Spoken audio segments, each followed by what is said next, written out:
My name is Arthur Grant, and last Christmas my own son stood at the head of the dinner table, raised his glass, and told me I was no longer part of this family.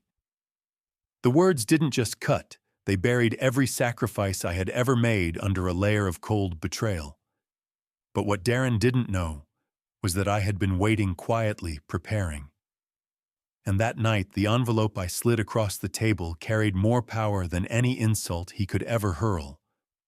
What followed wasn't just revenge, it was revelation, and the house he thought was his began to crumble before his very eyes. Before we begin, I want to ask you, where are you watching from and how old are you? Please subscribe to Family Betrayal Unmasked to hear more powerful stories like this one. Christmas dinner smelled like rosemary, lamb, and betrayal. I sat at the end of the long table, the spot that used to be mine as head of the family. Candlelight flickered against the polished silverware, but the warmth I remembered from holidays past had drained from the room. I could feel it in the silence between conversations and the careful glances my relatives avoided giving me. It wasn't the smell of lamb that lingered in the air. It was the smell of something already decided. Darren, my only son, stood suddenly raising his glass with a confidence I hadn't seen before. For a brief moment, I thought he might toast his late mother Margaret, the woman who held us together. But instead, his voice cut through the chatter like a blade. "Dad, you're no longer part of this family. Get out of this house." His words didn't echo. They landed heavy final. I didn't flinch. My fork rested quietly on the plate as if nothing had been said. Around the table, a hush spread. Cousin George's hand froze halfway to his glass.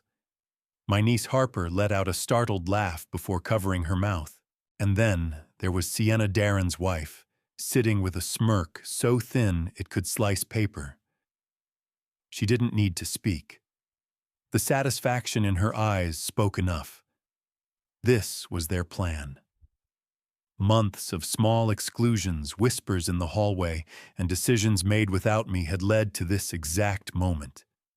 I was no longer being eased out. I was being thrown out. And they had chosen Christmas, the one day that once meant unity, to do it. But I didn't protest. Not yet. Because what Darren didn't realize was that I had been preparing for this performance long before he stood to give his little speech. For weeks I had gathered every receipt, every document, every whispered word caught by a hidden recorder. My friend Victor, a lawyer I trusted more than anyone alive, had turned those fragments into a fortress of truth. And while my son thought he was delivering the final blow, I was simply waiting for the right curtain to rise. The lights on the tree twinkled behind him, almost mocking in their cheer as he declared me unwanted. My relatives sat frozen, watching to see if I would beg, if I would rage, if I would crumble. But I stayed silent. I didn't need to raise my voice. The louder a man shouts, the less power he has left. I let Darren believe for one final moment that he had won. I watched him lower his glass, a small smile tugging at the corner of his lips, certain he had taken the house, the authority, and the family name for himself. That was the moment I felt a calm I hadn't known in years. Because while he thought I was finished, I knew the truth this night wasn't the end of my story. It was the beginning of his downfall. So tell me, if you were sitting at that table watching your own child announce that you were no longer family, what would you have done in my place? I didn't rise to meet his words with anger. I let them sit in the air like smoke, thick and choking. My silence wasn't weakness, it was memory. As I sat there watching my son claim I no longer belonged, pieces of our past pressed against my mind like photographs I couldn't burn. I remembered the boy who once tugged at my sleeve when thunderstorms rattled the roof, asking if I could fix it. And I did. I worked overtime shifts, climbed ladders in the pouring rain, and patched holes so he could sleep without fear. I remembered the braces I paid for the beat-up first car I bought, the college tuition scraped together from years of sweat and double shifts. I had been the foundation, and yet here I was, dismissed like a guest who had overstayed his welcome. Sienna's voice broke my thoughts. Arthur, it's for the best. You deserve rest now. You can't manage this house anymore. She said it sweetly, like poison dissolved in sugar. Around the table, relatives shifted uncomfortably, but no one spoke. Some stared at their plates, others at the flickering candles. They didn't want to choose sides, not tonight, not in the open. I saw the plan for what it was.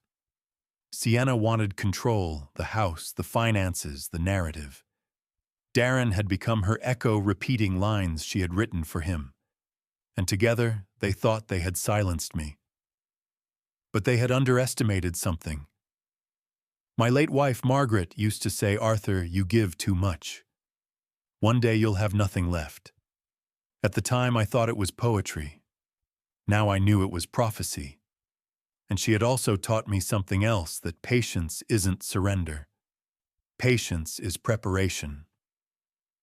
So I sat there nodding calmly, as if I accepted the exile, while under the table my hand rested on the envelope tucked beside my chair. Inside was the truth documents that proved ownership of the house remained mine, financial records that traced their reckless spending, and transcripts of their whispered plans to push me out.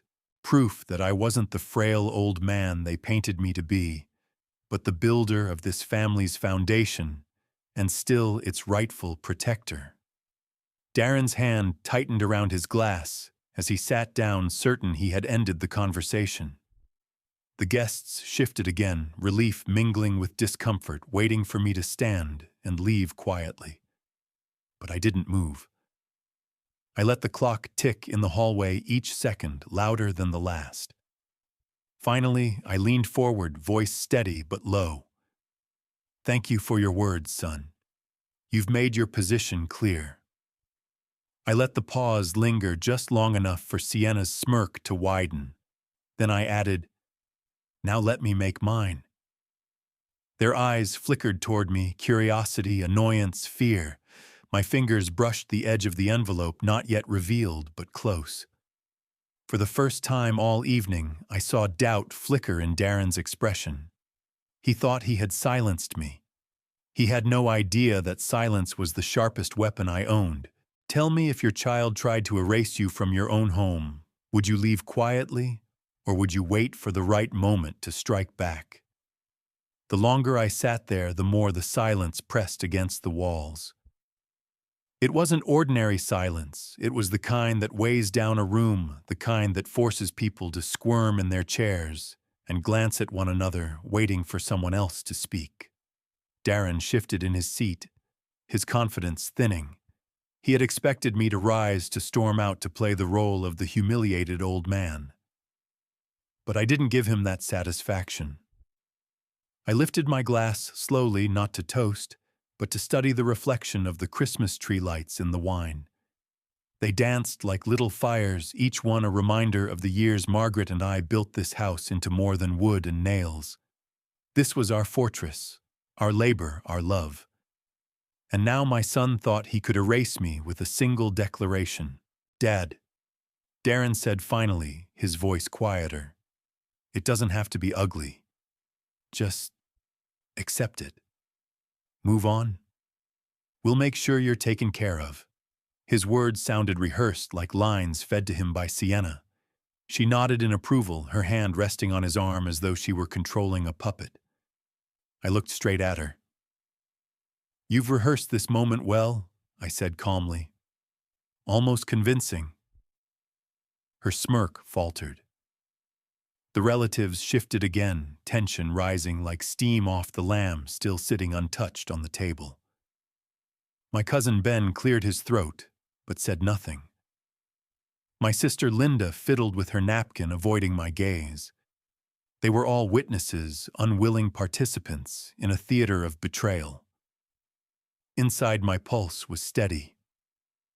3 months earlier, when I found out Darren and Sienna were siphoning money from my accounts, I had promised myself one thing: I would not meet their cruelty with chaos. I would answer with precision. I had spent too many years building bridges as an engineer to destroy one now with rage. Bridges are built on calculation, on quiet strength. And this bridge, the one between truth and betrayal, was mine to design. I let Darren's words hang for a moment, then placed my glass back on the table with a soft click that seemed louder than it should have. "You say I'm no longer family," I said. "But family isn't something you vote on." My voice didn't rise. It didn't need to. Each syllable carried decades of sacrifice, every hour I had spent holding this house together. Sienna leaned forward. "Arthur, this is for your safety. You've been forgetful. You've been confused." She turned her head slightly so the others could hear a calculated performance. That was her mistake. I smiled, small, deliberate, and terrifyingly calm. "Confused," I echoed. "Perhaps, but not about who I am, and not about what belongs to me." The words landed like a stone dropped into still water. No one breathed. I could feel the weight shifting in the room, the first crack forming in their carefully crafted story. Darren's jaw tightened. Sienna's smirk had all but disappeared. And me, I simply folded my hands in my lap, a man who had been underestimated for too long, ready to reveal just how much he still held. "So I'll ask you, what's stronger, shouting at betrayal or letting silence sharpen the truth?" Until the betrayers cut themselves on it, I could feel every eye fixed on me, waiting for a collapse that never came. The quiet became unbearable, so I broke it, not with anger, but with a gesture. Slowly, I reached under the table and slid the envelope toward Darren. Its cream-colored paper looked ordinary, almost harmless, yet I knew it weighed more than every insult they had thrown at me. "Here's your gift, son," I said evenly. My voice was steady, almost gentle, but in that stillness lived a storm. He scoffed. "A gift." He tore it open carelessly, expecting a check, a deed transfer, maybe a desperate letter of apology. What he found instead was the beginning of his undoing. His hands trembled as he flipped through the pages, legal documents, financial statements, notarized trusts. His face drained of color with each sheet. "What is this?" he hissed, though he already knew. Sienna leaned over his shoulder, her expression changing in a heartbeat. Her smug smile froze, then collapsed into horror. "Oh my God," she whispered, too low for most to hear, but I caught every syllable. The table erupted in whispers. Cousin George leaned closer, squinting. Linda finally lifted her eyes from her napkin. Everyone wanted to see, to understand what Darren was staring at with such disbelief. But I didn't explain. Sometimes silence tells a better story than words ever could. Sienna tried to recover, her voice shaky but still laced with arrogance. "This is fake. Some cruel prank." I leaned back in my chair, letting the tension build. "Prank?" I asked softly. "Play the next page." Darren flipped and found the transcript of their late-night conversation, every word caught by the microphone I had hidden. He read silently, but the blood drained from his face. Around the table, the relatives were shifting again, unease creeping into their posture. Then I pulled a small device from my pocket, placed it gently on the table, and pressed the button. The room filled with Sienna's own voice, crisp and undeniable. "Once he's out, we can remodel and refinance. That'll fund the move to LA. We'll finally be free." Gasps spread around the table. Bernice clapped her hand over her mouth. Tom stared at Darren like he was seeing him for the first time. The recording continued. Darren's voice followed hers, mocking me, dismissing me as if I were already gone. I didn't raise my voice, didn't pound my fist. I simply looked at them and said, "This house was built on sacrifice you'll never understand. And tonight, the truth belongs to me." The silence that followed was the kind that doesn't fade, it lingers, it shames, it crushes. Darren's lips moved, but no sound came out. Sienna dabbed her forehead with a napkin, but nothing could blot out the evidence. I didn't need to win an argument. I only needed to show them what they had done. And in that moment, every guest knew exactly who had betrayed whom. So let me ask you, if you had one chance to reveal the truth to everyone who doubted you, would you shout it from the rooftops or let the guilty condemn themselves with their own words? Darren's scream cut through the room raw and desperate, but no one moved to comfort him. He slammed the papers onto the table as if throwing them back at me could undo their truth. Sienna clutched his arm, whispering frantic words that couldn't be heard over the ringing silence. I just sat there calm, watching the empire of lies they had built collapse like a house of cards. "You had no right," Darren finally shouted.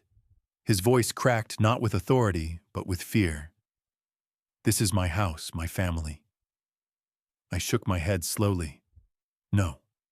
This is still mine. And family isn't claimed by votes or stolen with signatures forged in the dark. Family is proven by actions. Tonight, yours spoke louder than anything I could have said." The relatives around the table sat frozen.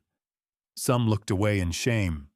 Others stared wide-eyed, caught between disbelief and recognition.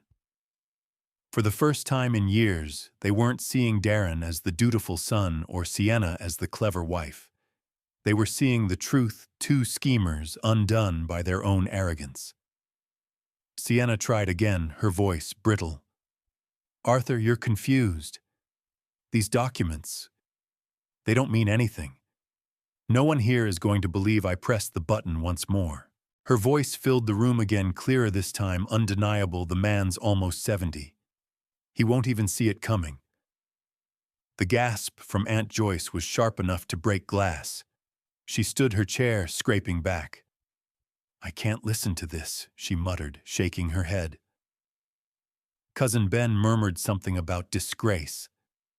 The air had shifted. Darren and Sienna weren't the hosts anymore. They were the spectacle. Darren's face burned red as he looked at the people who had once admired him. He opened his mouth, but no words came. Sienna's hands trembled as she tried to gather the papers, desperate to stuff them back into the envelope, to bury what had been exposed. But it was too late. Once truth breathes, it doesn't suffocate easily. I rose slowly from my chair. The scrape of wood against tile echoed louder than Darren's frantic whispers. "You wanted a show?" I said, my voice calm, deliberate. "So I gave you one. But unlike your script, mine is notarized, time-stamped, and undeniable." I looked around the table, meeting every eye. I am not the one who's finished tonight. They are. With that, I placed the envelope back on the table, not as a gift anymore, but as a verdict. Papers spilled across the linen like fallen snow, each page a witness against them. Then I turned toward the door. No shouting, no slamming.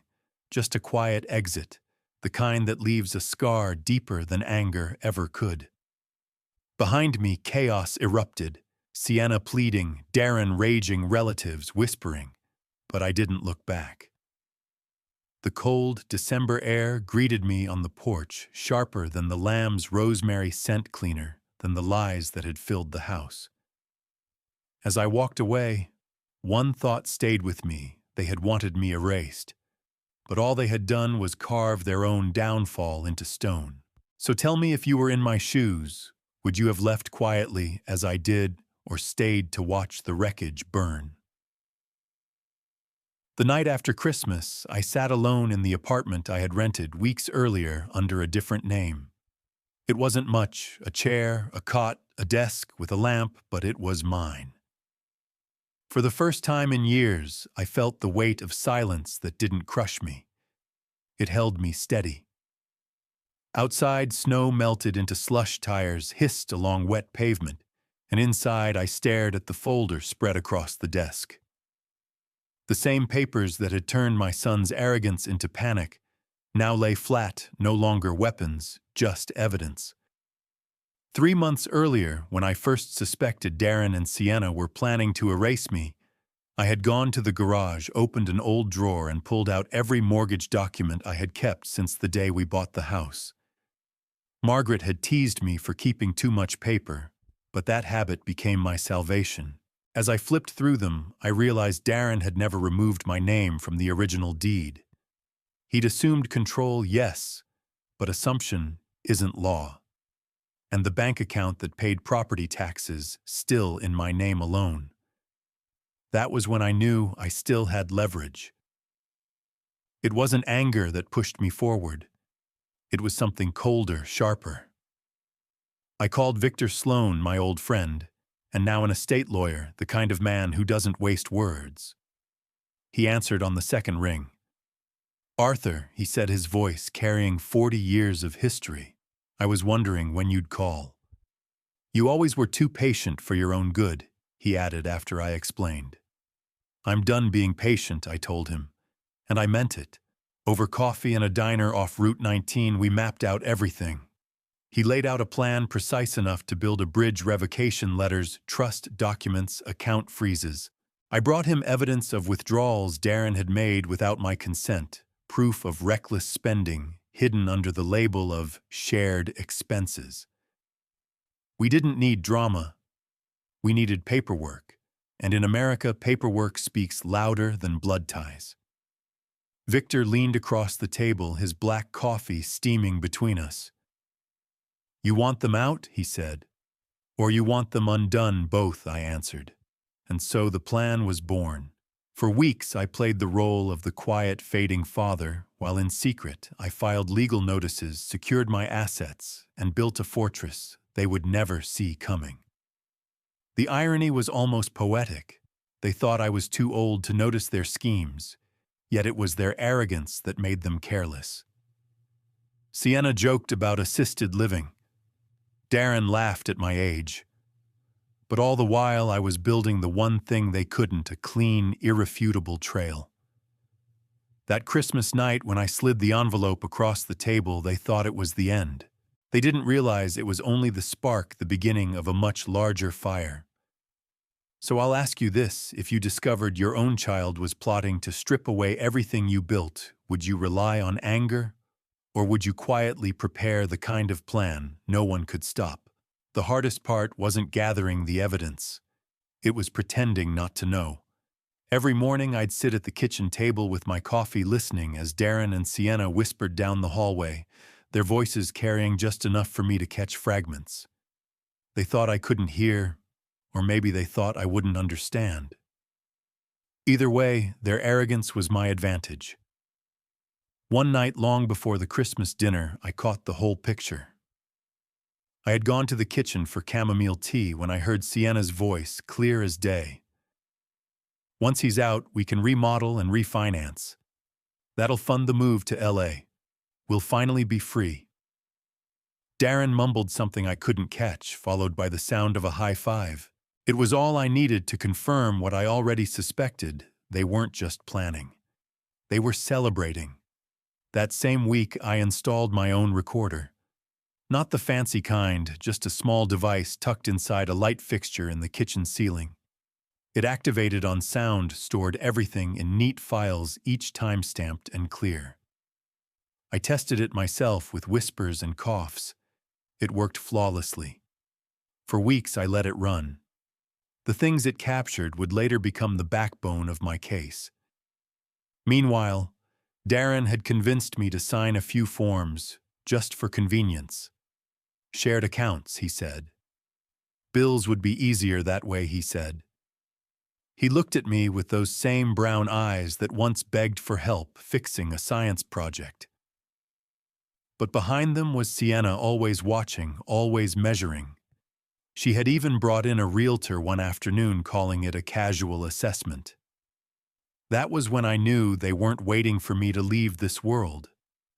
They were pushing me out of it. I told Victor everything. We met in that same diner 3, 4, sometimes 5 times a week. He would draw diagrams on napkins breaking down trust structures and property transfers like battle plans. His red pen cut through legal drafts while I sat there steady, committed. He never asked if I was sure. He knew by the look on my face. Step by step, we built the framework. I froze the old account Darren thought he controlled. I rewrote my will so every asset bypassed him entirely. I placed the house into a property trust that he couldn't touch, without my signature, one he would never get. By the time Christmas came, Darren thought he had the stage, but I had already written the script. Sienna liked to believe she was the strategist, but all she had was charm and cruelty. I had time, patience, and an engineer's eye for details. Every bridge has a weak point, and theirs was hubris. When the envelope hit the table that night, I didn't need to say much. The documents spoke louder than I ever could.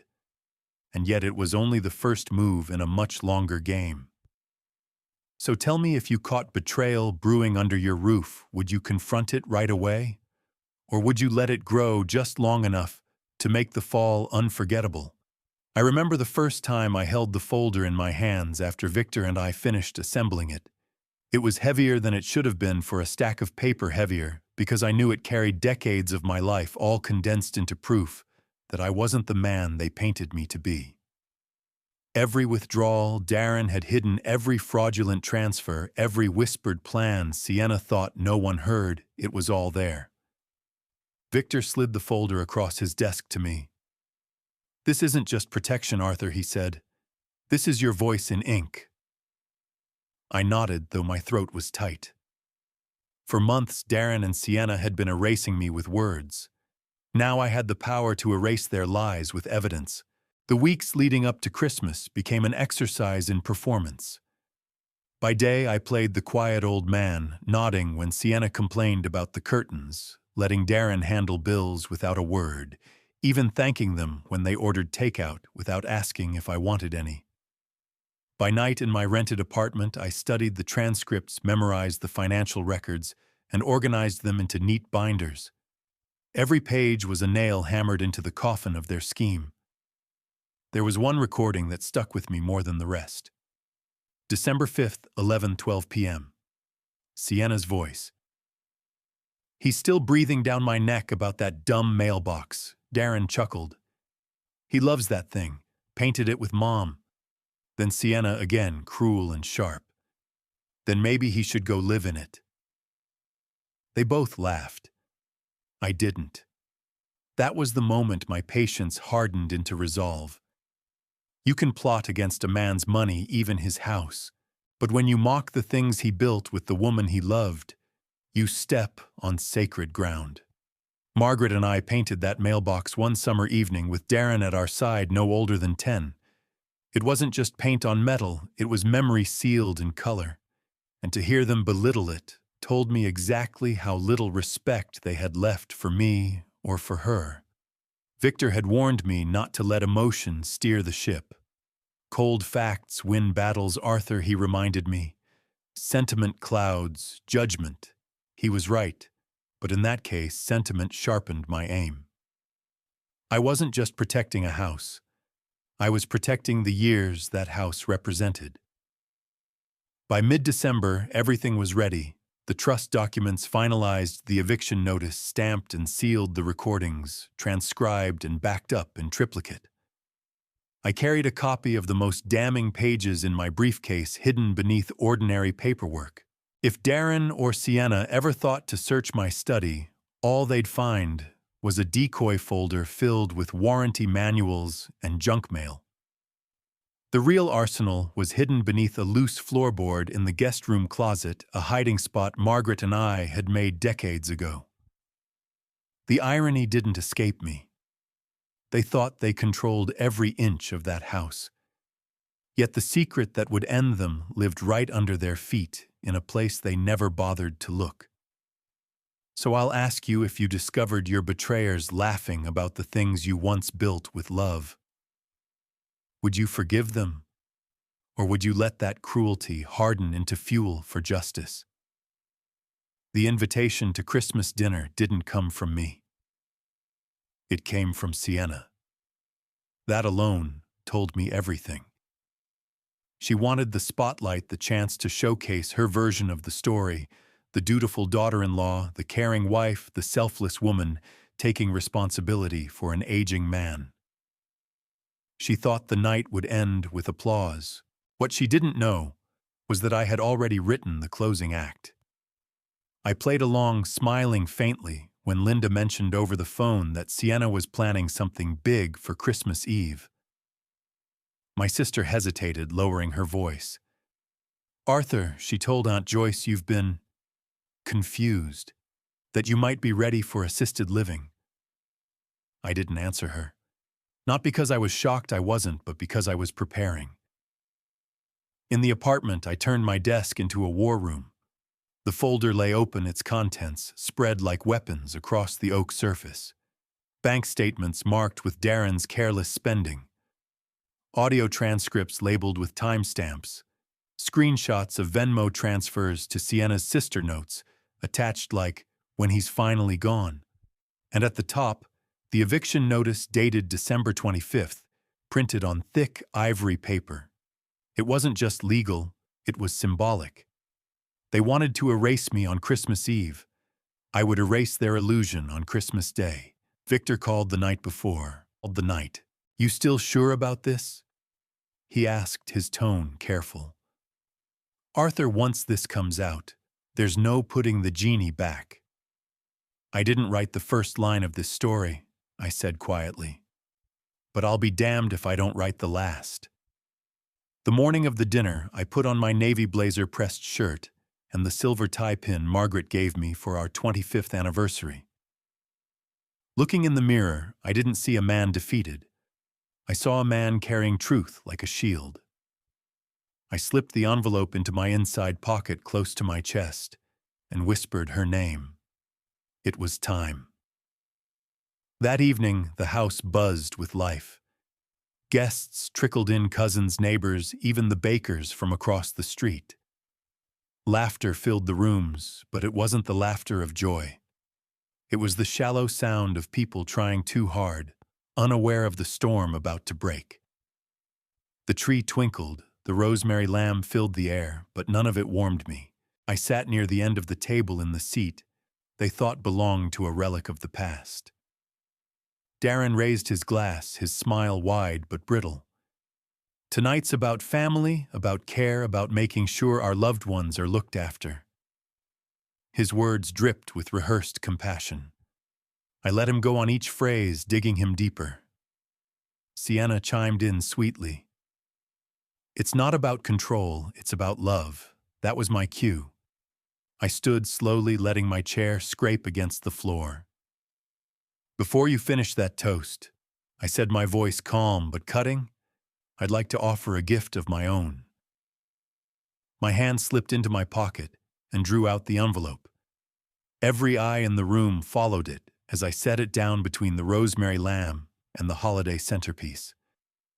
"So tell me, if you had one chance to expose betrayal in front of every witness, would you wait for the perfect stage, or would you strike in private behind closed doors?" The room hushed as Darren tore the envelope open. He expected money, maybe a title transfer, perhaps even a letter of resignation from my own life. Instead, what spilled into his lap was the end of his illusion. His eyes darted over the first page, the eviction notice bold and stamped, dated December 25th. His lips parted, but no sound came. He flipped to the second page, then the third, his hands trembling. Financial statements, withdrawals, transfers, all neatly highlighted. His jaw clenched. This isn't real," he stammered. Sienna leaned over, scanning the papers. Her confidence cracked instantly. "Oh my God," she whispered, her face paling. The relatives leaned forward, straining to catch a glimpse of the disaster unfolding. I didn't move. I let the silence do the work. Sometimes silence is louder than rage. Sienna straightened, forcing her voice steady. "This is a mistake, a cruel prank. I reached into my pocket again and pressed the small remote. A speaker crackled, then her own voice filled the dining room. Once he's out, we can remodel and refinance. That'll fund the move to LA. We'll finally be free. Gasps rippled around the table. Aunt Joyce covered her mouth. Cousin Tom set his fork down with a clatter. The sound of Sienna and Darren laughing on the recording played like a death knell. When the clip ended, I leaned forward, my voice calm. You wanted to rewrite my life story. Tonight I give you the ending you deserve. Darren shot up from his chair, his face flushed. You bugged the house, you had no right. I stood as well, my gaze steady. I had every right. You tried to strip me of my dignity while smiling over lamb roast. You thought I wouldn't notice. You thought I wouldn't fight. But you were wrong. The room was heavy with shame, not mine, but theirs. Relatives shifted in their seats, no longer looking at me as the frail father. They looked at Darren and Sienna, exposed, undone. You'll regret this. Darren spat, but his voice lacked conviction. I smiled faintly. I welcome the fight, because unlike you, I didn't build this on lies.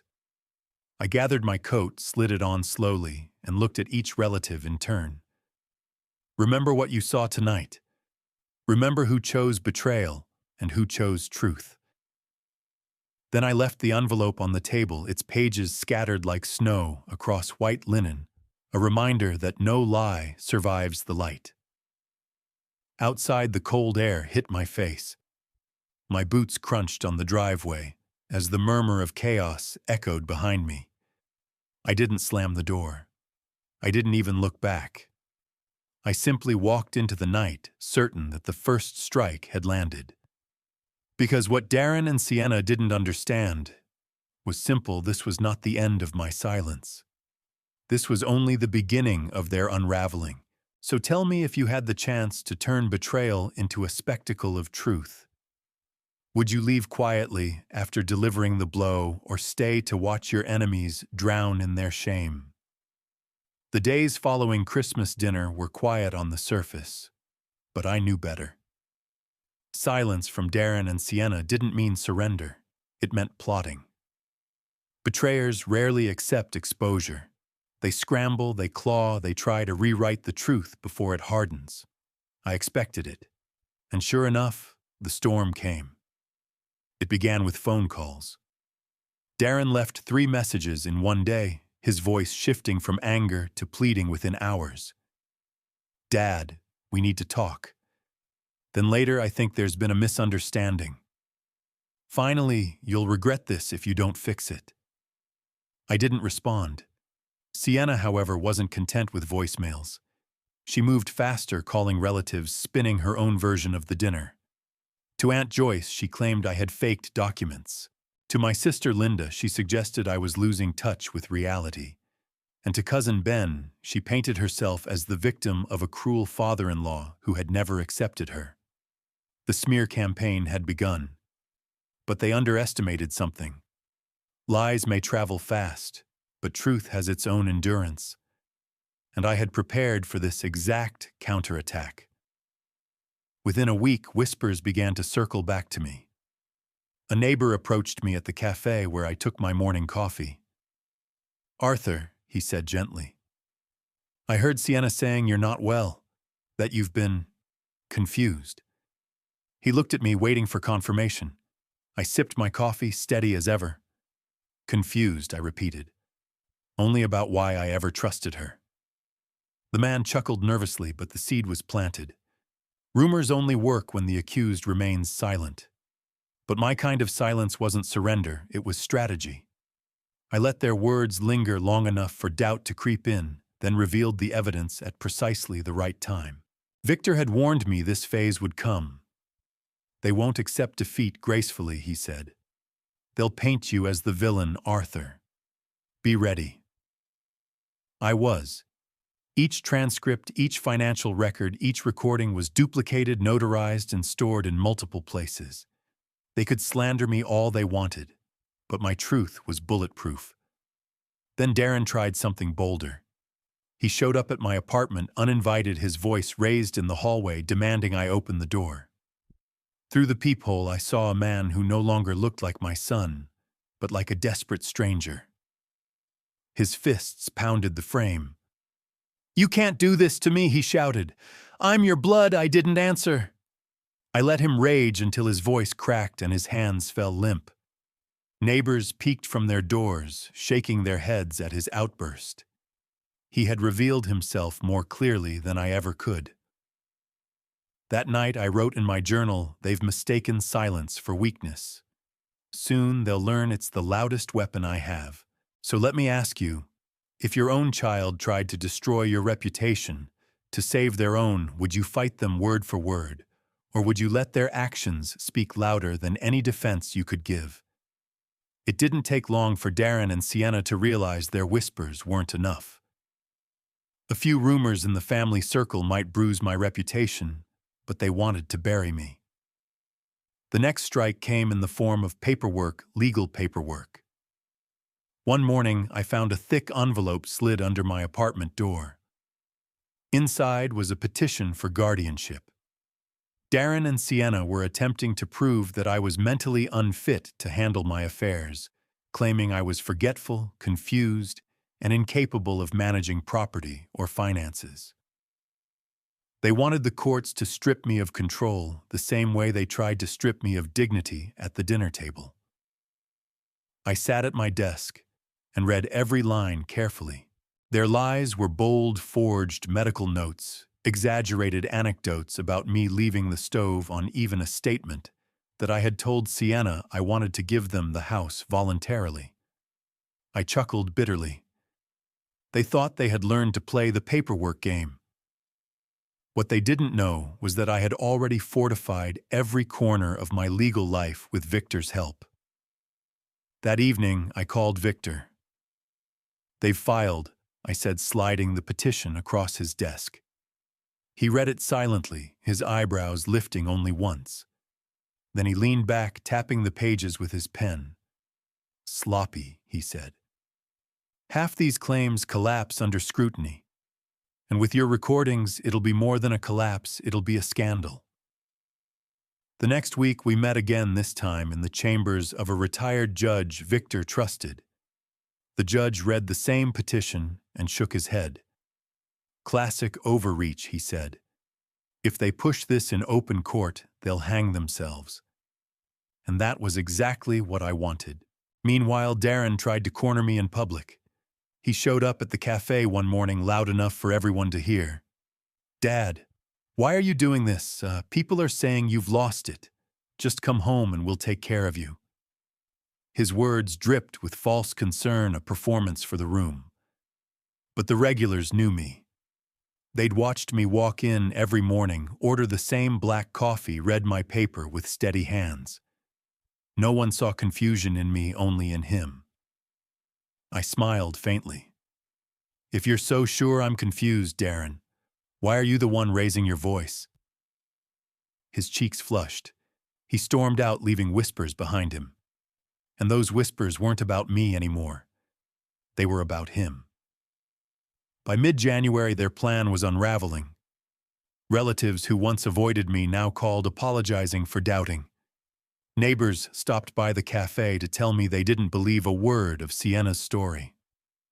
The tide was turning, and all I had to do was stay still while their desperation pulled them under. Because the truth is this: when liars are cornered, they shout. But when a man has truth on his side, he doesn't need to. He only needs to wait. So let me ask you, if someone tried to use the law itself to erase you, would you panic, or would you trust that their lies would collapse under their own weight? The guardianship petition was only their opening salvo. When it didn't shake me, Darren and Sienna doubled down. They shifted tactics from legal assault to personal destruction. If they couldn't win in court, they would try to win in the court of public opinion. One evening, Linda called me, her voice tight. "Arthur, I just need to ask you something. Sienna said you forgot where you parked your car last week. She said you wandered the lot for an hour." I laughed quietly. Linda, I sold my car 6 months ago. They know that. There was a pause on the line, followed by a sigh of relief. I thought so, she said. They're spinning tales, Arthur, but not everyone will call to check first. And she was right. Rumors don't need truth to spread. They only need repetition. I heard whispers in the grocery store, sideways glances at church, even a concerned look from the pharmacist who had known me for 20 years. Darren and Sienna were painting me as a man slipping into confusion, and the brushstrokes were deliberate. But what they didn't realize was that I had been preparing for this exact play. I had kept journals detailed, dated precise. Every meeting with Victor, every document filed, every conversation recorded. They could say I was confused, but my records told a different story. I decided not to fight their smear head-on. Instead, I let their words collect like snow on a weak roof. The heavier it got, the closer it came to collapse. Then came their boldest move yet. I received a notice in the mail. Darren had contacted my bank claiming power of attorney. He'd presented the guardianship petition as proof that I was unfit, hoping to freeze my accounts before the court even reviewed it. What he didn't know was that Victor had already filed revocation letters weeks earlier. The bank manager called me personally. "Mr. Grant, don't worry," she said. "Their paperwork is invalid. Everything is secure." I thanked her and hung up my hands steady. Their attempts were frantic now, each one more desperate than the last. But desperation leaves footprints. And with every forged signature, every exaggerated story, they dug their own grave deeper. Still, I won't pretend it didn't sting. To hear your only son tell others you're incompetent to know your own blood is trying to erase you. That cuts deeper than any legal battle. One night, I sat with Margaret's photograph beside the lamp, whispering, "You'd be ashamed of him." My chest tightened, not with grief this time, but with a hard clarity. They wanted me broken. Instead, they were proving me stronger. Because here's the truth. When lies get louder, they don't drown out the truth. They only make it easier to hear when the truth finally speaks. So I'll ask you, if your family tried to smear your name to save their own, would you fight back with equal noise? Or would you let their own desperation expose them by February? Darren and Sienna were running out of masks to wear. Their polished smiles slipped more often, their voices sharpened in public, and the people who once believed them now began to doubt. That's the thing about lies, they can dress themselves up. But eventually, the seams split. I received another letter from their lawyer this time, a cease and desist accusing me of harassment. I nearly laughed. Harassment, all I had done was breathe and exist in the house they had tried to steal. The irony was rich. They wanted to paint me as the aggressor, but every step I took had been measured, documented, and filed under the eyes of the law. Victor smirked when I slid the letter across his desk. "This isn't a legal move, Arthur. This is theater. They're trying to scare you into backing down." I leaned back in my chair, then let them waste their ink. Paper doesn't scare me. Truth isn't afraid of letters. While they pushed their smear campaign, I remained quiet in the public eye. But silence doesn't mean absence. I allowed Victor to send carefully crafted responses, each one backed with notarized evidence. For every accusation they threw, we returned 3 pages of fact. Their pile of fiction shrank against our mountain of proof. Still, they kept swinging. Sienna, ever ambitious, began posting online curated photos of Darren smiling in front of the house, captions dripping with false sweetness. Taking care of family isn't always easy, but love is worth it. It was manipulation disguised as virtue. But beneath each post, comments began to appear. Neighbors asked, "Isn't that Arthur's house?" Old friends questioned, "Where's Arthur in these pictures?" Slowly, the narrative cracked, and once cracks form, truth seeps in. One evening, Linda visited my apartment. She sat across from me, her eyes wet. "Arthur," she said softly, "I should have spoken up sooner. They've been telling everyone you're losing your mind. But after what I saw at Christmas, I know better." I nodded. "They count on silence, Linda. On people looking away. That's how betrayal thrives. But I'm not looking away anymore." She gripped my hand. "Neither am I." That moment reminded me why I fought not just for myself, but for the memory of Margaret, for the dignity of a life built honestly.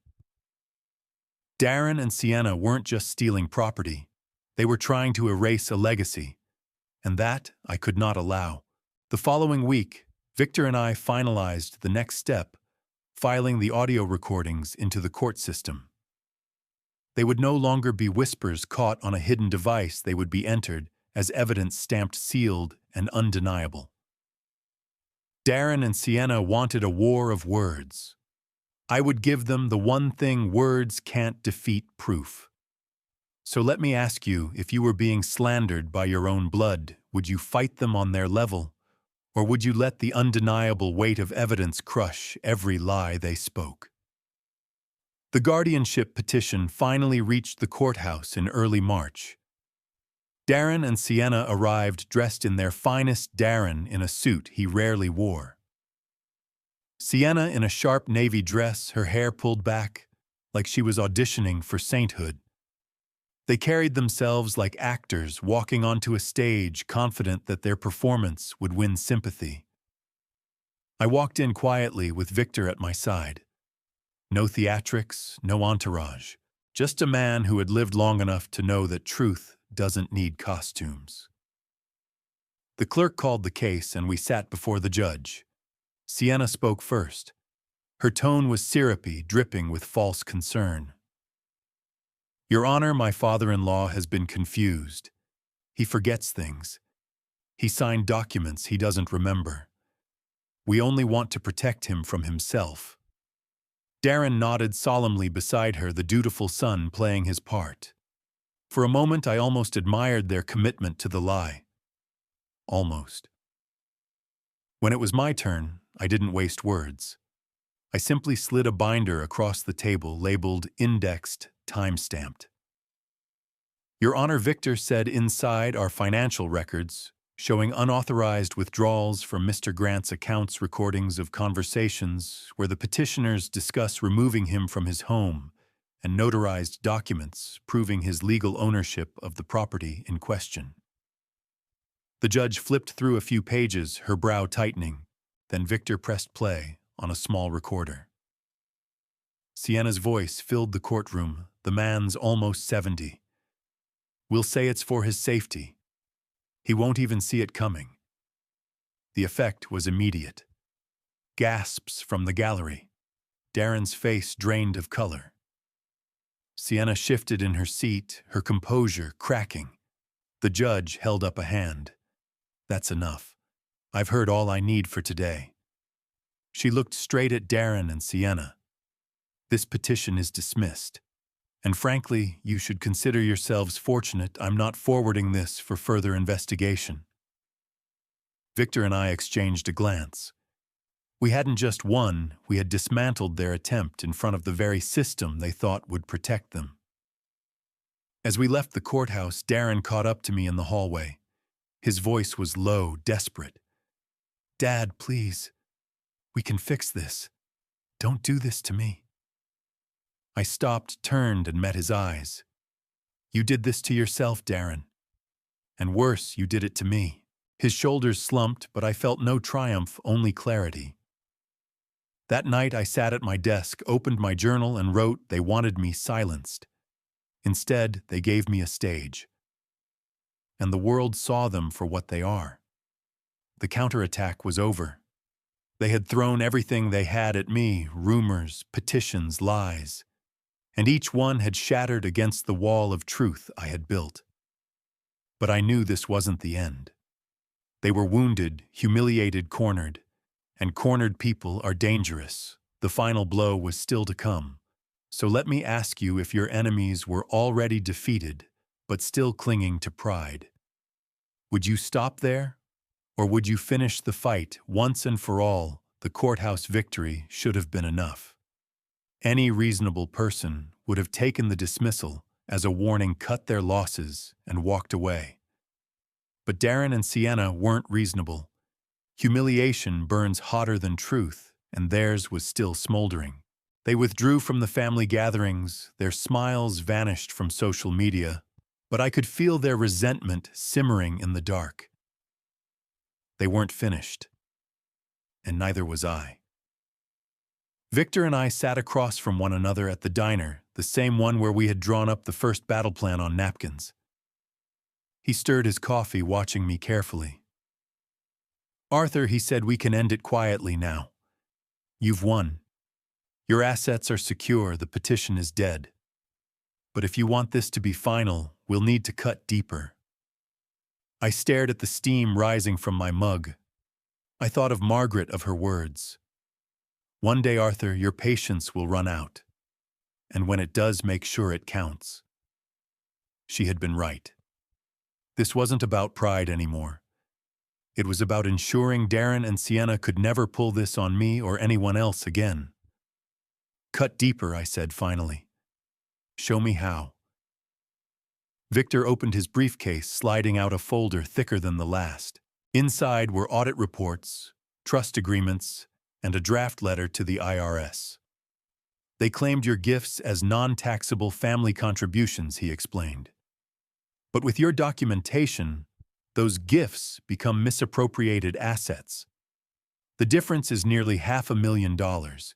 If we file this, the IRS won't just ask questions, they'll come knocking." I nodded slowly, and the house Victor's lips curved into the faintest smile. "Already transferred into a preservation trust. Even if they try to sell it, refinance it, or claim it, the deed is locked tighter than a vault. For the next 25 years, it belongs to history, not them." For the first time in months, I felt a genuine smile tug at my mouth. The house they tried to steal would become the very symbol of their downfall. A week later, the first letter landed in their mailbox. I didn't need to be there to see it. I could imagine Darren tearing it open, his hands shaking, as he read the words, "Federal Audit." I could hear Sienna's sharp inhale, the way her voice would rise as she realized the walls were closing in. I wasn't there physically, but in my mind, I stood at their kitchen table watching their carefully crafted life crumble.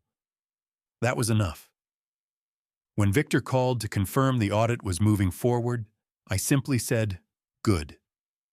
Let the system do what it does best. Let them taste the weight of their own greed." The fight had shifted from family drama to legal certainty. I no longer needed to raise my voice, defend myself, or argue. I had become a witness to their collapse, not a participant. And that is the sharpest revenge a man can claim. So let me ask you, when someone betrays you so deeply, is it enough to protect yourself?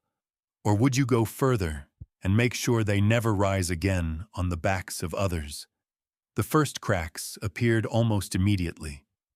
A week after the audit letter landed, I stopped by the cafe for my morning coffee. The barista Maria leaned across the counter and whispered, "Mr. Grant, I don't know what's going on, but I saw your son yesterday. He looked like he hadn't slept in days." I didn't need details. I knew the look.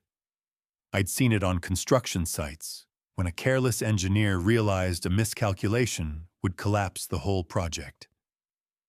Darren was realizing the same thing, that the foundation he thought was solid was rotten all along. Within days, Sienna's online facade began to crumble. She deleted the family photos, the curated captions about love and sacrifice. In their place came silence. Neighbors noticed. Comments surfaced, "Is everything all right with Darren and Sienna? Funny how quick the pictures disappeared." The same people who once applauded their staged perfection now smelled blood in the water. Victor kept me updated with each development. The IRS confirmed misclassification of assets, he said over the phone. They'll owe more than $400,000 minimum. Penalties will add to it. They can't run from this, Arthur.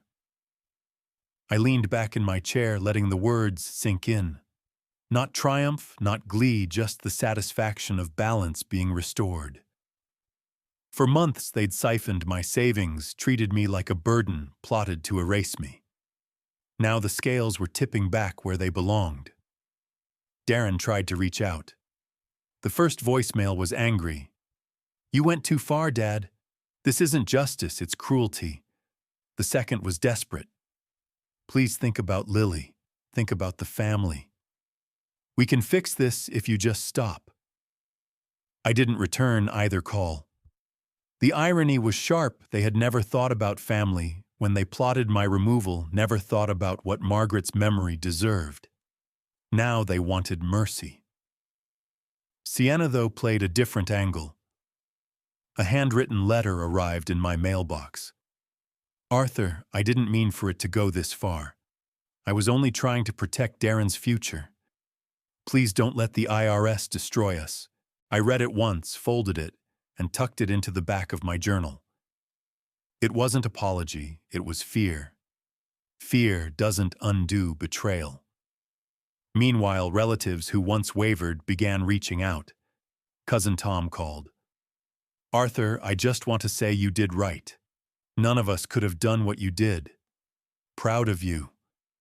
Even Aunt Joyce, who had believed Sienna's act for years, admitted, "I misjudged you. I should have seen what they were. The tide had fully turned." Darren and Sienna weren't just losing money. They were losing face, losing allies, losing the very narrative they had fought to control. One night, as I sat by the window of my apartment, I thought about Margaret again. She always said silence was my strength, but I realized it was more than that. Silence gave me clarity, and clarity gave me power. Darren and Sienna had underestimated all three, so let me ask you, when those who betrayed you finally face the weight of their choices, do you extend your hand to pull them back up, or let them fall so they understand what you endured? The news spread faster than I expected. By spring, Darren and Sienna's problems weren't whispered rumors anymore. They were headlines in local circles. Not the kind you find in newspapers, but the kind that ripple through neighborhoods, workplaces, and church pews. When people lose money quietly, no one notices. But when the IRS comes knocking, everyone pays attention. I heard it first from Linda. She stopped by the bookstore cafe where I now spent most mornings. She lowered her voice as she sat across from me. "Arthur, I don't think Darren's working anymore. His firm put him on leave after the audit notice came through." I nodded slowly, and Linda hesitated. Her family isn't standing by her. They're embarrassed. Someone said her sister had to pay back some of the money she'd been receiving. That didn't surprise me. Greed rarely stays contained. It seeps into everyone connected. Meanwhile, Darren kept trying. The voicemails came less often, but each one carried more desperation. "Dad, please just talk to me. We can figure something out." Another time they're saying we'll lose the house. You can't let that happen. Not to your own son. But that house hadn't been his for a long time, not in the legal sense, and certainly not in the moral one. Every beam, every nail, every inch of that foundation was built by Margaret and me, and Darren had forfeited his claim the moment he conspired to erase me from it. Victor called one afternoon with the latest update. "Arthur, the Preservation Board has finalized the transfer. The Grant House is now protected property. Darren and Sienna can scream all they want, but they'll never own it."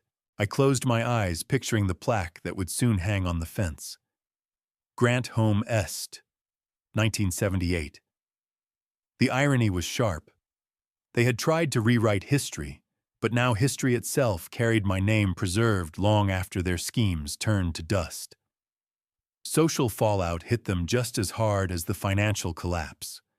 Friends who once filled their table with laughter stopped visiting. Neighbors who had envied their perfect family crossed the street to avoid them. Even relatives who had believed their lies in the beginning now spoke openly of their disgrace. I didn't gloat. I didn't need to. Watching pride unravel is its own kind of lesson. Darren and Sienna weren't just broke, they were isolated, shunned by the very community they thought would applaud their ambition. One evening, as I locked up the bookstore where I volunteered, I looked across the street and saw a father holding his son's hand, walking slowly, talking quietly. For a moment, I remembered Darren at that age, Superman pajamas, messy hair, dreams too big for his little body. The memory hurt, but it also gave me peace. I had been a good father once. His betrayal didn't erase that truth, because in the end, betrayal says more about the betrayer than the betrayed. Darren had destroyed his own foundation, and now he was learning what it feels like when the roof caves in. So let me ask you, when justice finally takes shape and those who wronged you lose everything they tried to steal, do you feel relief, sorrow, or something in between? It was early summer when Darren finally worked up the courage to face me. No letters, no voicemails, just a knock on the door of my small apartment above the bookstore. I almost didn't answer, but something told me to open it, if only to see how far he had fallen. When I swung the door wide, I barely recognized him. His suit was wrinkled, his tie loose, his eyes hollow from nights of lost sleep. He tried to muster a smile, but it broke before it reached his lips. "Dad," he said, voice raspy, "we need to talk." I stepped aside, gesturing to the chair across from my desk. He sat down heavily, folding his hands like a man awaiting sentence. For a moment, neither of us spoke. The quiet was thick, the same kind that had hung in the air the night of Christmas dinner. Only now the roles were reversed. "I've lost everything," he began. His voice cracked and he looked down at the floor. "The house, my job. Sienna's family won't even speak to us. We're finished." I studied him carefully. There was a time when those words would have broken me, but now they only confirmed what I already knew. Pride had carried him here, and pride had abandoned him. He leaned forward, his tone pleading. "Dad, please. I made mistakes, but I'm still your son. Can't you help me?"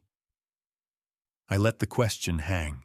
"Finally, I asked, help you with what money, a home, or the dignity you tried to strip from me?" His face twisted, shame mingling with anger. "I thought you'd fight me. I thought you'd yell, cut me off, maybe sue me. I never thought you'd..." He broke off, searching for words.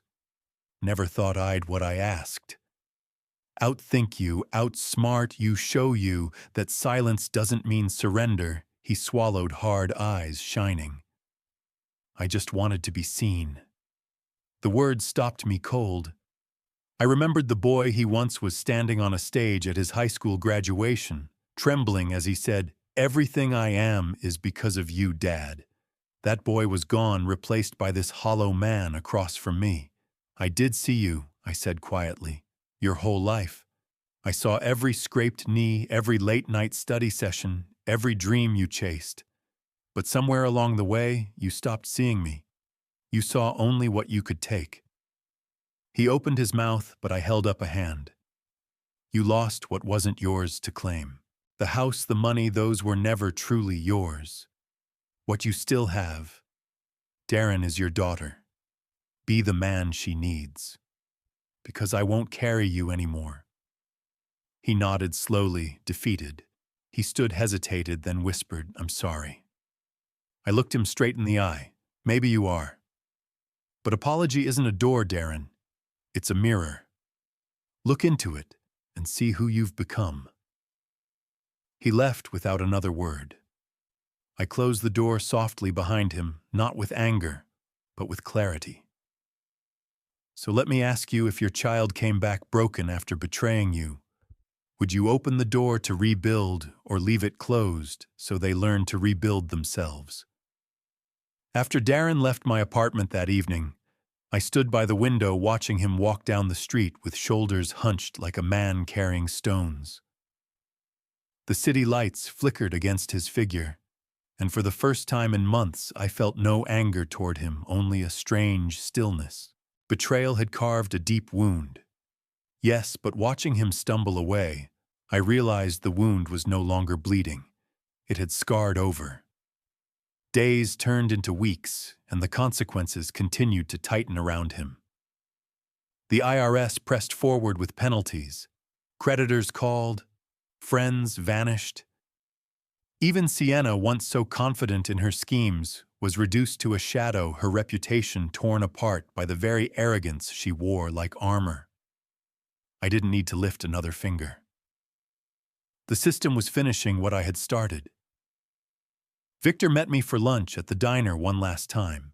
He slid a document across the table, confirmation that the house was now under the Preservation Trust, officially beyond Darren and Sienna's reach. "It's done," he said simply. "They'll never own it." I nodded, tracing my finger over the letterhead. That house was never theirs. Now it never will be. Victor studied me for a moment. "Do you feel satisfied?" I thought about it carefully. Satisfaction wasn't the right word. What I felt was relief, not the triumph of revenge, but the peace of knowing justice had finally balanced the scales. Darren and Sienna had written their own ending, and all I had done was let their story play out. I returned to my apartment and sat at my desk opening Margaret's old notebook. Inside were recipes, sketches, little fragments of our life together. On one page, Darren's childhood drawing of the house stared back at me, stick figures holding hands beneath a roof, the words "me and Dad, build stuff" scribbled above. I let out a long breath. That boy had once believed in me. That boy had once believed in family. Somewhere along the way, he was lost. I wrote in my journal that night, "Revenge is not fire, it is water. It does not roar, it erodes." Slowly, patiently, until the mountain that thought itself immovable is nothing but sand. That was what Darren and Sienna had learned. Not from my fury, but from my refusal to be erased. The next morning, I walked to the bookstore cafe. Maria handed me my coffee and said with a smile, "You look lighter today, Mr. Grant." I returned her smile. "That's because the storm has passed." I sipped the bitter coffee, watching families pass outside, children tugging at their parents' hands, laughter echoing through the street. I didn't envy them anymore. I had my peace, and peace was enough. So let me ask you, when betrayal ends and the storm clears, do you seek to rebuild with the same people who tore you down, or do you let the silence become your foundation for something new? In the end, I didn't need to raise my voice, slam doors, or beg for recognition. The truth spoke louder than any anger I could have shown, and it stood taller than every lie Darren and Sienna tried to weave. Betrayal may cut deep, but what defines us is how we respond. Some people believe revenge must be loud, but I've learned it can also be quiet, steady steps, careful patience, and letting consequences do the talking. What I want you to take from my story is this: silence isn't surrender, and dignity isn't weakness. If you're a parent who has given everything to your children, remember that love should never make you invisible. If you're a son or daughter listening, now ask yourself honestly, are you honoring the sacrifices your parents made, or are you taking them for granted? Because betrayal doesn't just destroy trust, it destroys legacy. I chose to walk away with my voice intact, my truth preserved, and my peace reclaimed. And sometimes that is the greatest victory a man can have. Now I want to ask you, have you ever experienced a betrayal like mine? How did you handle it, and what did you learn from it? Share your thoughts in the comments. And if this story meant something to you, please like, subscribe, and share. Thank you for listening, because in the end, the quietest stories often carry the loudest lessons.